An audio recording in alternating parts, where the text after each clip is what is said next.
जय जिनेन्द्र शाह। सब्जेक्ट है तप तपस्या का गूढ़ रहस्य। मैंने श्री आचार्य श्री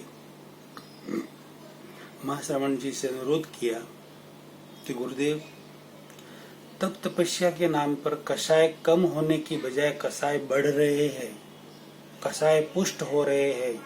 हमें मान चाहिए, सम्मान चाहिए, कीर्ति चाहिए।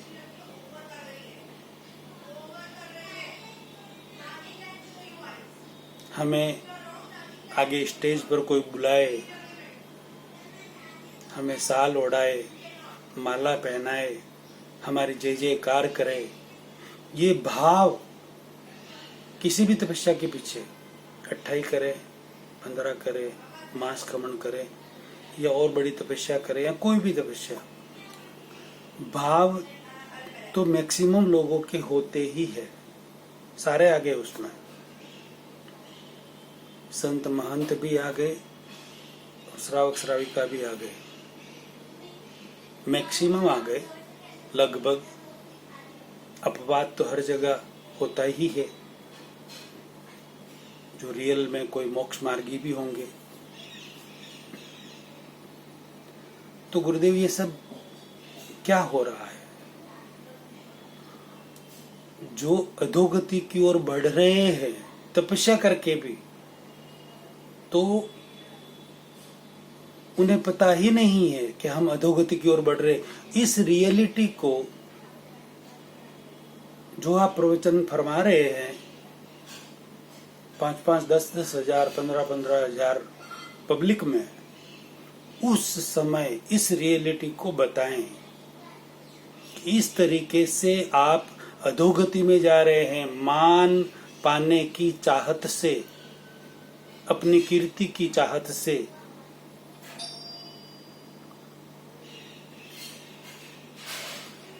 ये बताना है गुरुदेव। तो गुरुदेव ने फरमाया कि जिन्हें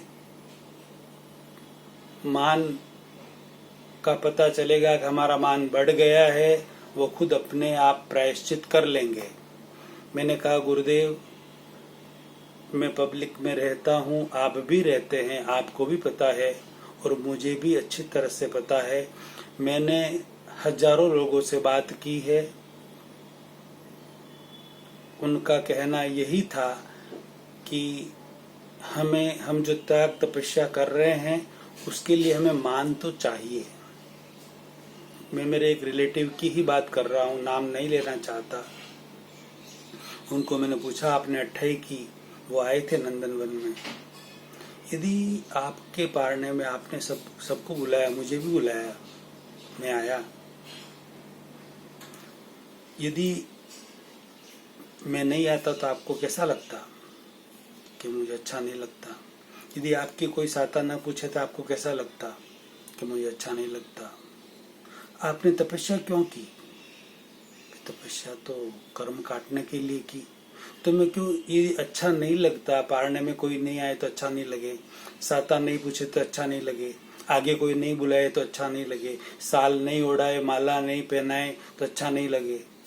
तो ये सब क्या, ये मान पाने की आपकी इच्छा नहीं है क्या? ये तो है। तो ये मान कषाय आपका बढ़ रहा है और उसके कारण मान नहीं मिले तो आप क्रोध भी कर रहे हैं, लोभ भी कर रहे हैं और मान पाने के लिए माया कपट भी कर रहे हैं।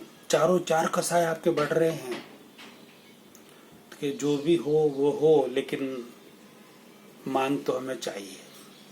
ये उनके शब्द थे। तो गुरुदेव से मैंने निवेदन किया, गुरुदेव, ये स्थिति है पब्लिक की, तो रियलिटी आप समझाएं। बार बार तपस्या की गुरुदेव की ओर से भी और बहुत सारे संतों की, साधु साध्वियों की ओर से, समण समणियों की ओर से, पूरे समाज में, पूरे सकल जैन समाज में बार बार प्रेरणा दे, ये करो, वो करो, तपस्या करो, ये करो, बार बार तपस्या करो। जो 10 कर रहे उसको बोले 15 कर, 15 कर रहे उसको बोले 21 करे, 21 करे उसको बोले मास कमन कर, आगे बढ़ और आगे बढ़ और आगे बढ़। अरे क्या कर रहे हो ये? उनको पता ही नहीं है गुरुदेव कि उनका मान कषाय बढ़ रहा है।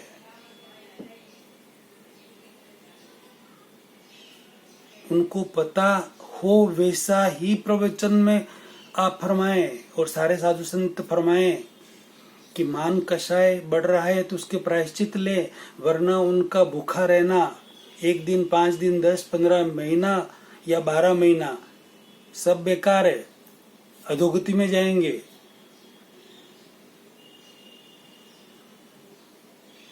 फिर मुझे गुरुदेव ने फरमाया कि क्या करें अशोक जी, यदि हम प्रेरणा नहीं दें तो के लोगों को प्रेरणा कैसे मिलेगी? क्योंकि प्रेरणा दो बाबूजी, प्रेरणा तो देनी ही चाहिए, लेकिन रियलिटी के साथ प्रेरणा दीजिए कि ये रियलिटी है और इस तरीके से ये मान कषाय बढ़ेगा आपका और इस तरीके से मान कषाय कम होगा। तो अपने आप सबको पता चल जाएगा कि हमें त्याग तपस्या कैसे करनी है, तप तपस्या कैसे करनी है। ये आप अपने प्रवचन पंडाल में हजारों की मेदिनी के सामने फरमाए गुरुदेव, और उन्हें स्पष्ट रूप से सब साधु साध्वियां सब गुरुदेव फरमा दें कि भाई आप तप तपस्या करो, जितनी करनी है उतनी करो, जो भी कर रहे हैं उससे डबल करो, ट्रिपल करो, बहुत करो, लेकिन आपका पचखान जो है वो जाहिर में नहीं होगा। आप अलग से पचखान ले सकते हैं अकेले में। आपकी साता कोई पूछेगा नहीं, आपको बुरा नहीं लगाना है। आप एक उपवास करें या वर्षी तब तक कितनी भी बड़ी तपस्या करें, आपको पारणा आपके घर में आपकी 4 दीवारी के अंदर ही करना, आपके परिवार के संग ही करना है। आप जो तपस्या कर रहे हैं वो आपके पड़ोस में भी किसी को पता न चले। हाँ, इजी वे में किसी को पता चल गया, कोई ने किसी ने साता पूछ लिया आपकी, तो आप भी सहज और नॉर्मल रहें, मान पाने की इच्छा न रखें।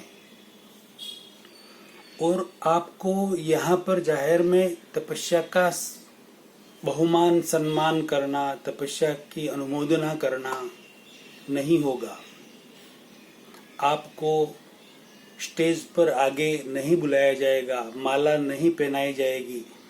यहाँ पर तपस्या के निमित्त से कोई प्रोग्राम नहीं होगा, कोई आरंभ समारंभ नहीं होगा, कोई खाना पीना नहीं होगा। आपको इस तरह से अपने कषायों को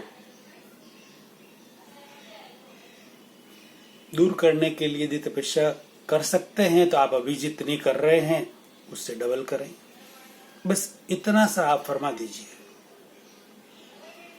फिर अपने आप जिनको मोक्ष मार्ग पर चलना है, अपने कषाय कम करना है, वही करेंगे, बाकी सब लाइन पर आ जाएंगे। मैंने मेरे भी परिवार में बातचीत की कि यदि ऐसा हो तो कितनी तपस्या होगी कि 95% सारी तपस्या बंद हो जाएगी। फिर किसी एक बहन ने बोला कि 98% तपस्या सब बंद हो जाएगी। सबको मान चाहिए, सबको सम्मान चाहिए, क्योंकि मान और सम्मान चाहिए। उसके लिए क्रोध मान माया लोभ का हम उपयोग करें और मान सम्मान पाएं तो वो तो अधोगति की ओर जाएंगे कि बिल्कुल। तो फिर इसलिए गुरुदेव ये सारी बातें आप अपने प्रवचन में सब चारित्रात्माएं फरमाएं, रियलिटी बताएं कि ये बात है, और डेली बताएं, रोज बताएं। तपस्या की प्रेरणा कम दें और रियलिटी ज्यादा बताएं। और तपस्या की आप प्रेरणा दो ना, अंतर तप कैसे करना है उसकी प्रेरणा दो। इस बाहरी तप की जरूरत क्या है? ये सब बाहरी तप, मुझे तो आश्चर्य हो रहा है, हमारे तीर्थंकरों ने किए ही नहीं है। करवाया ही नहीं है तो हम सब ये तप तपस्या क्यों करवा रहे हैं? तीर्थंकरों के पीछे के आचार्यों की ये देन है।